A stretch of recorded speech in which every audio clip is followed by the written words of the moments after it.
Halo, perkenalkan nama saya Ripka Lestari Pasaribu dengan NIM 64191905, kelas 3L, Manajemen Universitas Bina Sarana Informatika.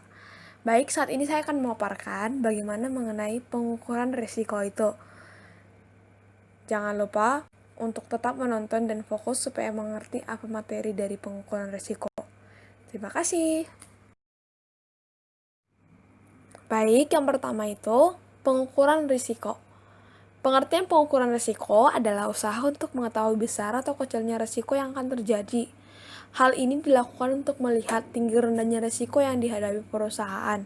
Kemudian, bisa melihat dampak dari risiko terhadap kinerja perusahaan sekaligus bisa melakukan prioritasi risiko. Risiko mana yang relevan? Selanjutnya, manfaat pengukuran risiko. Yang pertama, untuk menentukan kepentingan relatif dari suatu risiko yang dihadapi. Yang kedua, untuk mendapatkan informasi yang sangat diperlukan oleh manajer risiko dalam upaya menentukan cara dan kombinasi cara-cara yang paling dapat diterima atau paling baik dalam penggunaan sarana penanggulangan risiko. Dimensi yang diukur di sini, pertama besarnya frekuensi kerugian, artinya berapa kali terjadinya suatu kerugian selama satu periode tertentu. Yang kedua, tingkat kegawatan atau keparahan dari kerugian-kerugian tersebut. Artinya untuk memenuhi sampai seberapa besar pengaruh dari suatu kerugian terhadap kondisi perusahaan tersebut, terutama kondisi finansialnya. Pengukuran frekuensi kerugian yang dimaksud di sini adalah mengetahui berapa kali suatu jenis peril dapat menimpa suatu jenis objek yang bisa terkena peril selama satu jangka waktu tertentu, umumnya 1 tahun. Berdasarkan dimensi frekuensi ada 4 kategori kerugian. Yang pertama, kerugian yang hampir tidak mungkin terjadi. Kedua, kerugian yang kemungkinan terjadi namun kecil. Ketiga, kerugian yang mungkin. Yang keempat, kerugian yang mungkin sekali. Pengukuran kegawatan kerugian potensial, yaitu untuk mengetahui berapa besar nilai kerugian yang selanjutnya dikaitkan dengan pengaruh terhadap kondisi perusahaan, terutama kondisi finansialnya.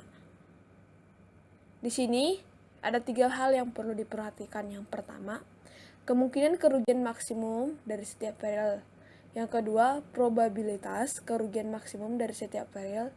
Yang ketiga, kerugian keseluruhan maksimum dari setiap tahunnya. Konsep probabilitas yaitu pengukuran kerugian baik dari sisi frekuensi dan kegawatan berhubungan dengan kemungkinan atau probabilitas dari kerugian potensial tersebut. Untuk melakukan analisa terhadap kemungkinan dari suatu kerugian potensial, perlu memahami prinsip dasar teori probabilitas.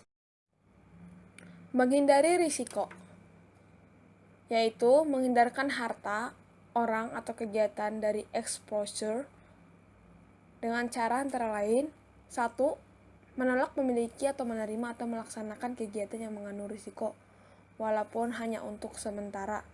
Contohnya, tidak menggunakan teknologi yang berisiko tinggi, tidak mau menerima pengemudi yang suka mabuk, tidak menjual barang secara kredit, atau menghindari risiko radiasi nuklir, kecelakaan, kredit macet. Yang kedua, menyerahkan kembali risiko yang terlanjur diterima atau segera menghentikan yang diketahui mengandung risiko. Contohnya itu seperti membatalkan pembeli barang-barang yang berharga murah setelah mengetahui bahwa barang tersebut adalah barang selundupan.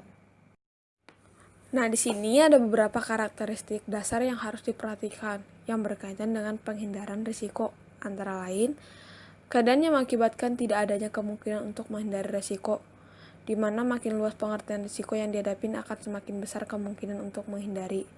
Yang kedua, faedah atau laba potensial yang akan diterima dari pemilikan harta, mempekerjakan orang tertentu, tanggung jawab atas suatu kegiatan akan hilang bila kita menghindari risiko dari kepemilikan, mempekerjakan, atau kegiatan tersebut. Yang ketiga, semakin sempit risiko yang dihadapi, maka akan semakin besar kemungkinan akan terciptanya risiko yang baru. Mengendalikan kerugian atau loss controlling. Tujuan mengendalikan kerugian adalah untuk memperkecil kemungkinan atau peluang terjadinya kerugian dan mengurangi keparahan bila suatu resiko kerugian memang terjadi. Pengendalian kerugian dibagi menjadi 4, yaitu 1. Melakukan tindakan pencegahan dan pengurangan kerugian. Kedua, program pengendalian kerugian berdasar sebab terjadinya. 3. Pengendalian kerugian menurut lokasi. Keempat, pengendalian menurut timing. Pemisahan, risk reduction. Pemisahan artinya memisahkan penempatan dari harta yang menghadapi risiko yang sama. Jadi, dengan cara menambah banyaknya independent exposure unit, sehingga probabilitas kemungkinan dapat diperkecil. Maksud pemisahan adalah untuk mengurangi jumlah kerugian akibat terjadinya peril. Kombinasi atau pooling. Nah, di sini kombinasi atau pooling adalah untuk menambah banyak exposure unit dalam batas kendali. Perusahaan yang bersangkutan dengan tujuan agar kerugian yang dialami lebih dapat diramalkan, sehingga risiko yang dihadapi lebih kecil. Misalnya nih, dalam sebuah perusahaan keuangan atau bank, seharusnya memperbanyak sistem keamanan, agar peluang terjadinya pencurian, kehilangan, atau perampokan dan peretasan sistem dapat diperkecil. Pemindahan risiko, risk transfer, dapat dilakukan dengan cara harta milik atau kegiatan yang menghadapi risiko dipindahkan ke pihak lain, atau risikonya sendiri yang dipindahkan. Analisis kerugian. Untuk mendapatkan informasi atas kerugian, maka pengendali kerugian perlu untuk membangun. Yang pertama itu jaringan pemberi informasi. Yang kedua, formulir untuk melaporkan kerugian.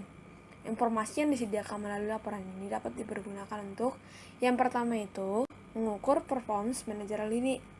Yang kedua, menetapkan operasi mana yang perlu dibetulkan. Yang ketiga, mengidentifikasi yang tersangkut dengan kerugian itu. Yang keempat, menyediakan informasi yang dapat dipergunakan untuk memotivasi manajer dan pekerja untuk menaruh perhatian besar terhadap pengendalian kerugian. Selanjutnya, yang terakhir itu analisis hazard, yaitu harus dibatasi hanya pada hazard yang telah mengakibatkan terjadinya peril di perusahaannya saja.